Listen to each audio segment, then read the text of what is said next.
"You won't be able to feed your children with this currency," declared the governor of the French central bank. Ibrahim Traoré smiled as he held up the new banknotes. "On the contrary, with this money, our children will finally see the true value of their own wealth." The day the gold-backed Sankara franc entered circulation marked not just a currency change, but the end of 60 years of economic colonialism. The conference room in the presidential palace of Burkina Faso was unusually crowded that morning. Ibrahim Traoré had summoned his economic advisors, cabinet ministers, and central bank officials for what he described only as a matter of national sovereignty.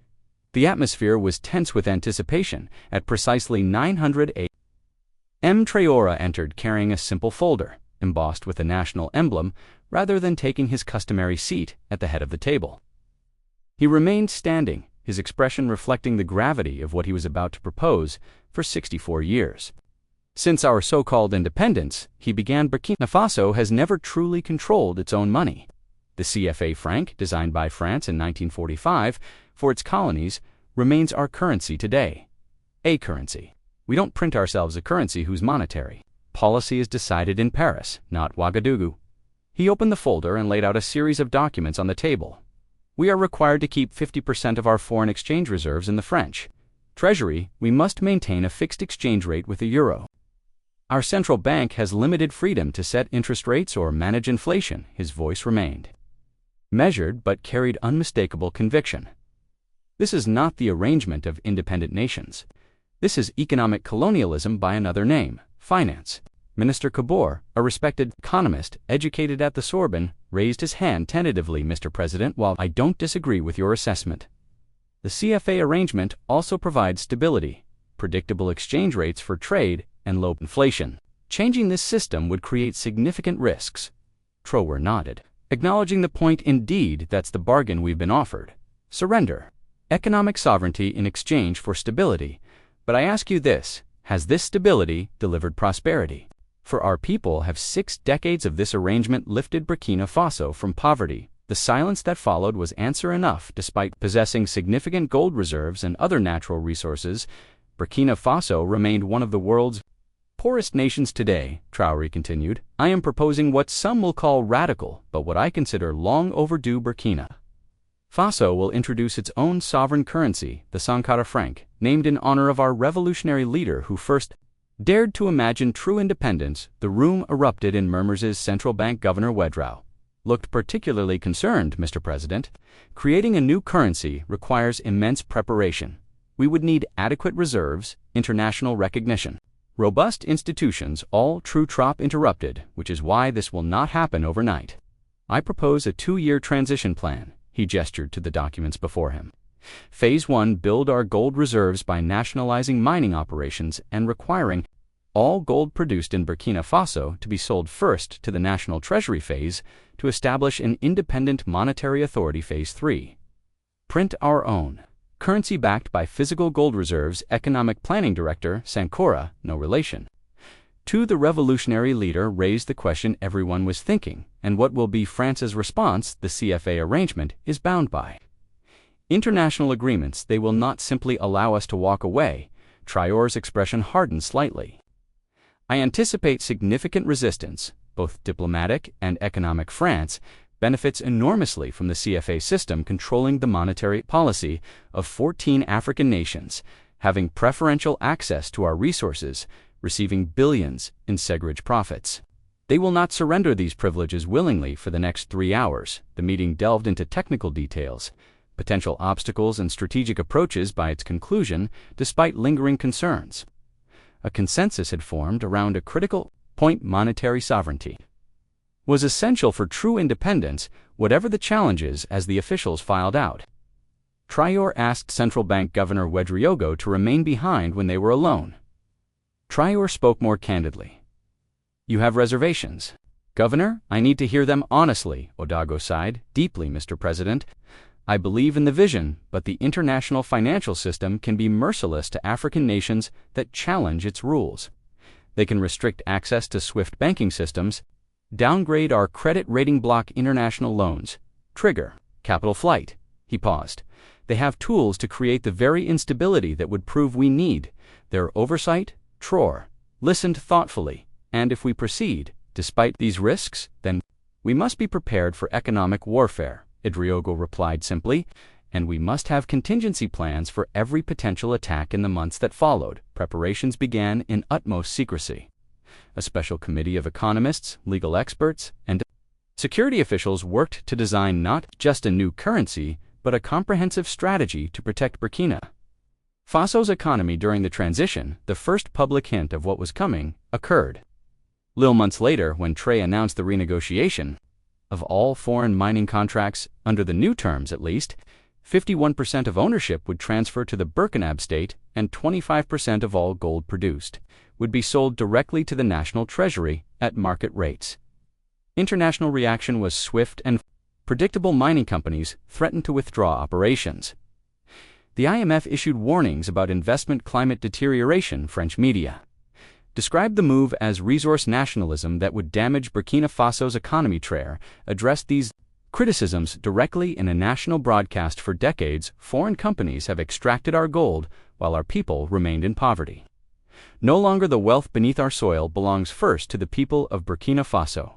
Fair partnerships are welcome, but exploitation is finished. Behind the scenes phase 2 was already underway. A team of monetary experts, some quietly recruited from other African nations, and even sympathetic European economists, began designing the institutional framework for currency independence. Printing facilities were discreetly established, security features were developed, most importantly, physical gold reserves began to accumulate in a newly constructed, heavily guarded vault beneath the central bank. News of these preparations inevitably leaked.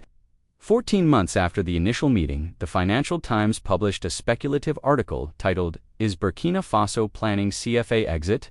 The piece quoted anonymous sources claiming Traoré was preparing to withdraw from the West African Monetary Union. The French response came within days. Finance Minister Jean-Pierre Lair requested an emergency meeting with Traoré in the presidential palace. Their exchange was tense but revealing. President Traoré, LLA, began, "I must express France's deep concern about rumors regarding Burkina Faso's monetary intentions. The CFA arrangement has served the region well for generations. Any unilateral withdrawal would create regional instability and harm your own citizens." Traoré listened politely before responding, "Minister Leroy, France allow another nation to hold 50% of its reserves, print its money, and control its monetary policy. That's not a fair comparison." "It is precisely the fair comparison," Traoré interrupted. "Firmly, what you call stability we increasingly see as control. Burkina Faso respects its international obligations. But our monetary sovereignty is not negotiable." Shifted tactics. "Perhaps there is room for reform within the existing framework. France is open to discussing reduced reserve requirements or greater representation in monetary decisions." "Too little too late," Traoré replied. "For decades, African nations have requested exactly these reforms, only to be ignored or given token adjustments. The time for half measures has passed." As the meeting concluded, without resolution delivered, what sounded like both a warning and a threat, President Traoré, "I must caution that currency independence without adequate preparation could lead to hyperinflation, capital flight, and economic collapse. France would be unable to provide assistance in such a scenario." Traoré's response was calm, but definitive. "We are well aware of the risks, Minister. We are equally aware that every nation that has achieved prosperity has done so by controlling its own money." 2 days after this meeting, the economic pressure began. International credit rating agencies downgraded Burkina Faso's sovereign debt. Several French banks suspended correspondent relationships with Burkina financial institutions, complicating international transactions. Rumors of impending currency devaluation triggered runs on banks as some wealthy citizens attempted to convert CFA francs to euros or dollars. It was time to accelerate the plan.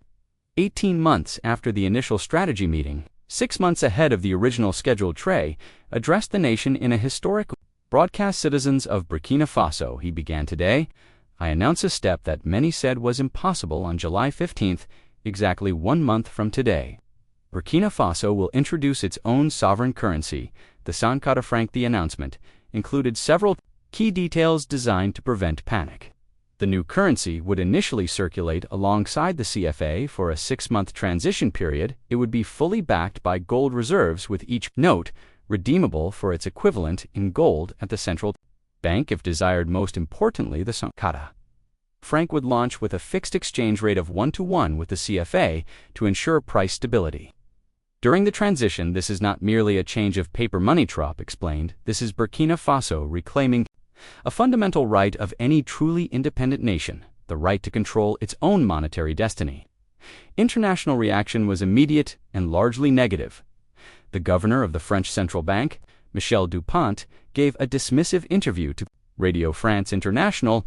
This so-called sovereign currency is a political stunt that ignores economic realities. You cannot simply declare monetary independence without the structures to support it. Mark my words, Burkina won't be able to feed their children with this currency. When these comments were relayed to Traoré during a press conference, his response became instantly iconic, holding up a prototype of the new banknote, which featured Thomas Sankara on one side and Birkin of Gay gold miners on the other. He smiled and said, "On the contrary, with this money, our children will finally see the true value of their own wealth." As the launch date approached, both excitement and anxiety spread through Burkina Faso. Government officials conducted educational campaigns in markets, schools, and village gatherings explaining the transition process and addressing concerns. Banks prepared for the massive logistical challenge of handling two currencies simultaneously. Security forces increased vigilance against potential economic sabotage. On July 10th, just 5 days before the scheduled currency launch, a major test of Burkina Faso's resolve arrived. The IMF announced it was suspending a previously approved $150 million loan facility due to concerning monetary policy developments. Simultaneously, several international banks froze correspondent relationships with Burkina Faso's financial system, effectively cutting it off from global financial networks. The economic team had anticipated these moves months earlier. They had established alternative banking channels through friendly nations, including Ghana, Algeria, Russia, and China, that were willing to maintain financial relationships outside Western-controlled systems. Currency swap arrangements ensured that essential imports like medicine and fuel could continue flowing. More surprisingly, several neighboring countries within the CFA zone privately expressed support for Burkina Faso's monetary independence, with some indicating they might follow a similar path if the transition proved successful. July 15th arrived with a mixture of ceremony and tension. In Ouagadougou's Independence Square, thousands gathered to witness the first official transaction using the Sankara franc. Traoré himself purchased a basket of locally grown produce from a market woman, paying with crisp new bills that featured not European monuments but Burkinabe historical figures and landmarks. Today, our money represents our values, our resources, our sovereignty, Traoré declared to the cheering crowd. For the first time since colonial rule, we decide our monetary policy based on the needs of Burkinabe citizens, not the interests of former colonial powers. In the weeks that followed, the practical challenges of currency transition became apparent. Some merchants initially hesitated to accept the new money. Rural areas experienced delays in currency distribution. International businesses demanded premiums to accept Sankara francs for transactions, yet the catastrophic scenarios predicted by Western economists failed to materialize. Inflation remained moderate. Bank runs subsided as citizens gained confidence in the gold backing. Most importantly, the psychological impact of monetary sovereignty created a wave of economic nationalism that boosted local production and reduced import dependency. 3 months into the transition, Burkina Faso faced its first major monetary policy test. A drought affecting agricultural regions threatened food security and price stability. Under the CFA system, the country would have had limited tools to address this crisis. Any significant monetary expansion would have required approval from the regional central bank, dominated by French interests, with the Sankara franc. Burkina Faso's monetary authority was able to implement targeted liquidity measures to support affected farmers and stabilized food markets. The policy succeeded in preventing both food shortages and inflationary spirals, demonstrating the practical advantages of monetary sovereignty. 6 months after the launch, as the transition period concluded and the CFA was fully phased out, international observers began acknowledging the unexpected success of Burkina Faso's monetary experiment. Bloomberg published an analysis titled "Against All Odds: How Burkina Faso's Currency Gamble is Paying Off."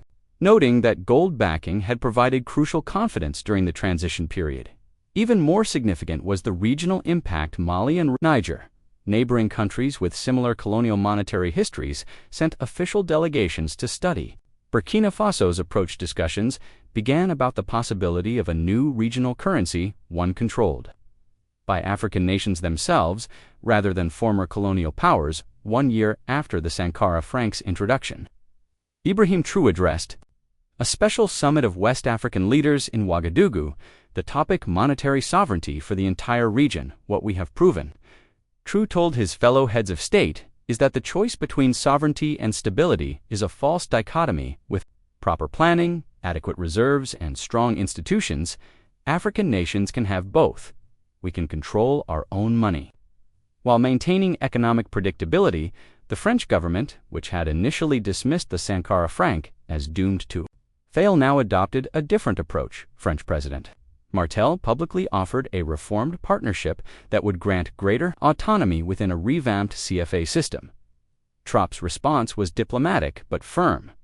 We appreciate France's willingness to discuss reforms that were impossible to achieve for 60 years until we took independent action. However, Burkina Faso will not return to any system where our monetary policy is decided outside our borders. We remain open to regional cooperation, but only on the basis of full sovereignty and equal partnership. The economic data told a compelling story 18 months after the currency transition. Burkina Faso's economy was growing at 2% annually, faster than when it used the CFA. Inflation, contrary to dire predictions, stabilized at around 4%, comparable to many developed economies. Most significantly, poverty rates had begun to decline, as monetary sovereignty enabled targeted development policies that had been impossible under the previous system. The gold backing of the currency, initially seen by some economists as an outdated approach, proved crucial to its success. Citizens who had never trusted paper money now embraced a currency they could, if necessary, convert to physical gold. This confidence allowed the central bank to gradually reduce the backing percentages. Trust in the currency's institutional foundation strengthened 2 years after the launch. Traoré invited international journalists to the national gold vault beneath the central bank. The unprecedented tour revealed neat stacks of gold bars, each stamped with the Burkina emblem, physical proof of the currency's foundation. This gold is not merely a reserve, Traoré explained to the assembled press. It represents a fundamental shift in how we view our resources under the previous system. Our gold was extracted by foreign companies, sold on international markets with minimal benefit to our people. Now it serves as the foundation of our monetary sovereignty, connecting our natural wealth directly to our economic independence. The global financial establishment, which had initially condemned Burkina Faso's monetary experiment, began studying it as a potential model for resource-rich developing nations. Harvard economists published papers analyzing the Burkina model of resource-backed currency sovereignty. Even the IMF, in a carefully worded report, acknowledged that under specific conditions, with adequate reserves, national currencies can provide policy flexibility benefits that outweigh integration advantages. Perhaps the most powerful validation came not from institutions, but from ordinary citizens. Aisha Odreo, a market vendor in Ouagadougou who had initially been skeptical of the new currency, summarized the transformation. Before, we used money that had no connection to us faces. We didn't recognize buildings we had never seen.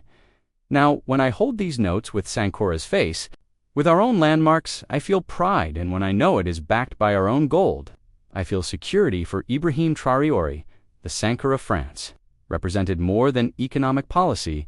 It embodied a philosophy of self-determination that extended beyond monetary matters. In a reflective interview marking the currency's second anniversary, he explained this broader significance. Monetary sovereignty is not merely a technical matter for economists and bankers. It is fundamentally about who controls a nation's destiny. When others control your money, they influence everything from education to healthcare, from infrastructure to industrial development. By reclaiming this basic right, we have opened possibilities previously closed to us. 3 years after its introduction, the Sankara of France had become a symbol of African monetary independence that resonated far beyond Burkina Faso's borders. 5 other West African nations had begun similar transitions away from the CFA, creating the possibility of a truly African monetary zone based on mutual cooperation.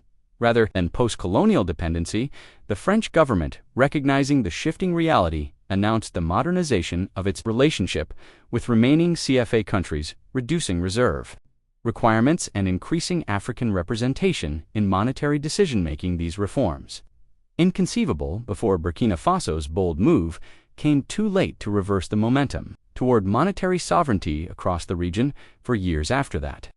Ten's initial meeting in the presidential palace, Traoré again gathered his economic team, this time for a very different purpose: to celebrate the Sankara franc's success and plan its future development.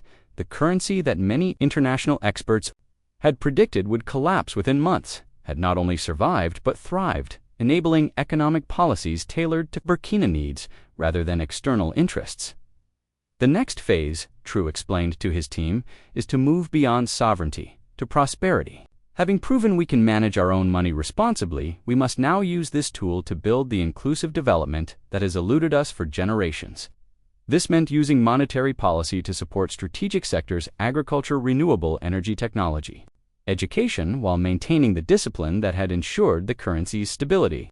It meant gradually reducing gold backing as institutional trust strengthened, freeing those resources for productive investment. Most ambitiously, it meant working with neighboring countries to build a regional monetary system based on mutual benefit rather than external control.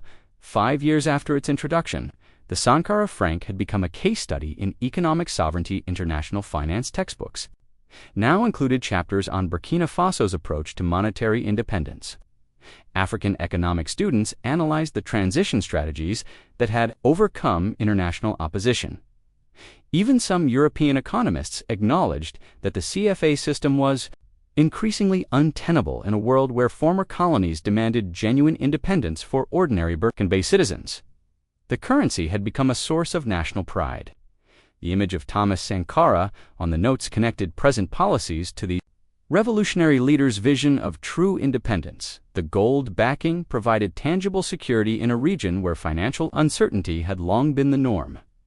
Most importantly, the ability to shape monetary policy around national priorities rather than external demands had created new possibilities for addressing long-standing challenges. Ibrahim Traoré, reflecting on the journey during a currency exhibition marking the 5th anniversary, offered perhaps the most succinct assessment: money is nothing more than a tool. What matters is who controls the tool and what purpose it serves. Our currency now serves our people, our development, our future.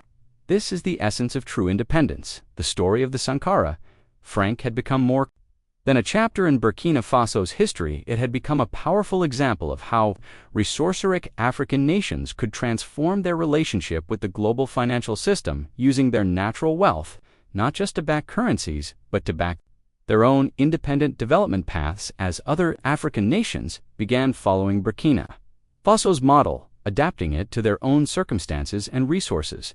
A new pattern of economic sovereignty was emerging across the continent, a pattern that challenged centuries of external control and opened possibilities for genuine self-determination. The prediction made by the French central bank governor that Burkina Fasos would not be able to feed their children with the new currency had proven not just wrong, but opposite to reality. With monetary sovereignty, Burkina Faso had gained the policy tools to address food security, education, healthcare, and infrastructure in ways that had been impossible under external monetary control. In the end, the Sankara franc represented more than economic independence. It embodied a fundamental truth that Traoré had expressed from the beginning.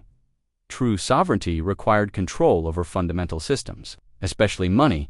By reclaiming this basic right, Burkina Faso had changed not just its currency, but its future.